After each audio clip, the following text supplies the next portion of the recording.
Well, good morning, good people. Mark Holmes here, and as always, I want to say thank you all for watching, commenting, subscribing, and being part of the Joe Boo Sports Report. Without you guys, as well as you ladies, you know that this literally does not work. Hope you guys are having a great Thirsty Thursday. We got, of course, news about the Dallas Cowboys, as always, because there is no off season.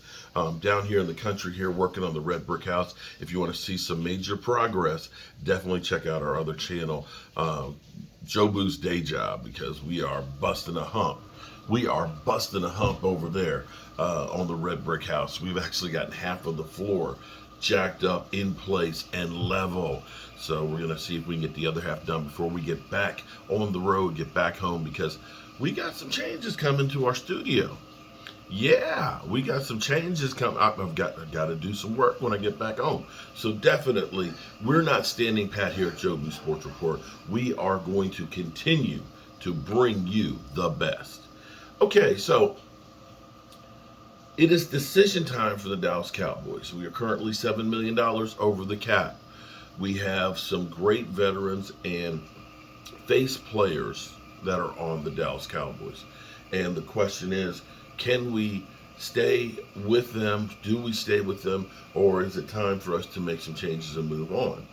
One of the things, of course, we have Emmitt Smith, who is one of the greatest Cowboys of all time. He is the all-time leading rusher. And, of course, he is going to be shaded towards the running back. It's just that way. I played nose guard. Okay, and you guys know I'm shaded and always talking about the man in the middle, the big guy, the guys, the big nasties that get no love, because I understand what it takes to get those guys. I understand what hell they go through. I understand how important it is to have a great nose tackle. Most people don't care because you've never been in there in the trenches. So Emmitt Smith says the Cowboys must keep Zeke Elliott, and they must keep Tony Pollard. But here's the problem. Currently, Zeke Elliott's cap number is $16 million. $16 million. Tony Pollard, the franchise tag is a slightly over $10 million. To combine, that's $26 million of a $226 million cap. That's literally 10% of your cap. Now understand, that cap is meant for 53 players. If you spend 10% just on the running backs, that means there's not a lot of money to go around with the rest of the team. Now, we've heard that Zeke Elliott will take a pay cut, or we've heard that they may restructure. Well, restructuring for a running back is not a good idea. That's not money well spent. Restructuring and kicking more money down the road when you have a declining return means down the road when they're going to be running worse and I have to get rid of them, we're going to owe more money. It's kind of like going out to dinner and using a credit card to pay for it. And you'll say, I'll pay it back, over time. Well, say that $100 meal that you spent out, if you wait 6 months or a year to pay it, it's going to cost a hell of a lot more than $100. Just is. It's not a wise way to spend your money, charging a dinner and paying it over time. Unless it was like the engagement dinner for your wife, in which case that was the hook that got her. And then it might be really a great move, or it might actually be the worst move you ever made. But be that as it may, we just hope your marriage works out. Looking at the teams in the NFL right now and looking at the running backs, the Cowboys may still be thinking about more of an antiquated system where running was the key to end up all your woes, that you had to have a big back, a big name back to do damage. But in reality is, if you spend a lot of money on the running back, that means there's other weapons you can't have. And it's more of a passing game. I'm not saying that you don't need a good running back, but you look at how the Eagles did running back by committee. When you look at the Super Bowl teams that have less than $4 million spent on their running backs, and we're talking about spending 26 for 2. Let's take a look here at the NFL rushers, leading rushers last year, and how the teams fared. Josh Jacobs, 1,653 yards. Now, the funny thing is I believe they got rid of their quarterback because they not only had Josh Jacobs, they had Devontae Adams. Devontae Adams had what, 1,500 yards receiving? Between those two guys, they had 3,000 yards.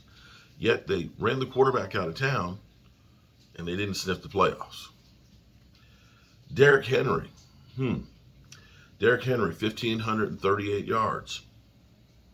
They were on a 7-game losing streak. Didn't make the playoffs. Although, to their defense, last year they made the playoffs as the number 1 seed. Oh, I forgot. Derrick Henry was hurt most of that season, wasn't he? Oh. Nick Chubb, Cleveland Browns, 1,525 yards. Not in the playoffs. The first playoff running back that you have is Barkley, 1,312 yards. That's the first. The second is Miles Sanders. Now, mind you, Barkley is still on his rookie contract. Miles Sanders is getting chump change. He's part of that $4 million crew of committee of running backs that are only $4 million. Dalvin Cook, they did make the playoffs, but they had the quick exit against the Giants, and so on. So you're starting to look at, even Aaron Jones had 1,100 yards. They didn't make the playoffs. Jamal Williams for the Lions, over 1,000 yards. So the point being is, when you look at these backs that are on the second contract, they're not making playoffs. The big money backs are not making the playoffs. Josh Jacobs, the best running back, is still on his rookie contract. You don't see old backs being there. You got Christian McCaffrey at 1,139 yards, but you can't look at it and say it was because of Christian McCaffrey. There was weapons all over the field. So now, back to the Cowboys. Tony Pollard, I think, is not just a running back, because Tony Pollard is more dynamic. He is a hybrid running back receiver. He will fit in better with the West Coast offense. I think that he is definitely what you want to do. Sadly, and I'm going to get a lot of hate, people told me I was wrong. But for the last 2 seasons of Tyrone Crawford being at the Cowboys, I love Tyrone Crawford. I got Tyrone Crawford has T-shirts and asked me for another one the next year at autograph signing. Got pictures with him with Joe Boo, and love Tyrone Crawford, Crawdaddy. But it's not about love for the player as, can they get me in the Super Bowl, or how much do they cost? And this is the hard part for running backs, because they get battered and bruised, and most of them will never see big money. We can't afford to spend $16 million for Zeke, or even another 10.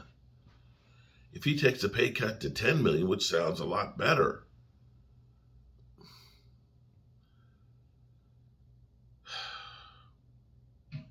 herein lies the problem for the Cowboys.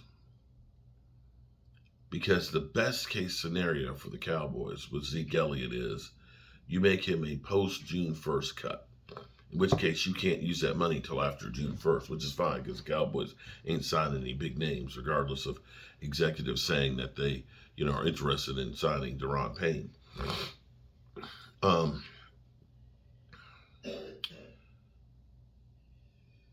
You can't pay Zeke that kind of money. At this point, if you release him in June 1st, you end up with a $5.5 million cap hit. That's the best case scenario. You're still going to eat some money on him. If you release him right now, you're only going to save 10. So I guess in some regards, if you could get him down to $8 million at least, but you're still paying for the mistake of the contract that they did that was too big originally. This goes into the Joneses. Because quite honestly, they may have been better off instead of investing that money in Zeke, investing it in a linebacker, an offensive lineman, or a wide receiver. Just would have. The best thing maybe, and I can't believe I'm going to say this, is you may be better off drafting another running back this year and letting Zeke go. That won't be popular, but it may be what you need to do. But the Cowboys, regardless, are going to have to get into the free agency pool. This team is going to be a Super Bowl team. There's just not enough draft picks. You have to hit on too many of them to be able to compete with these other ones. So, there you have it. All right, good people. I'm going to get over here. I got to get some more 2x12s and get to work on the red brick house. See you guys soon.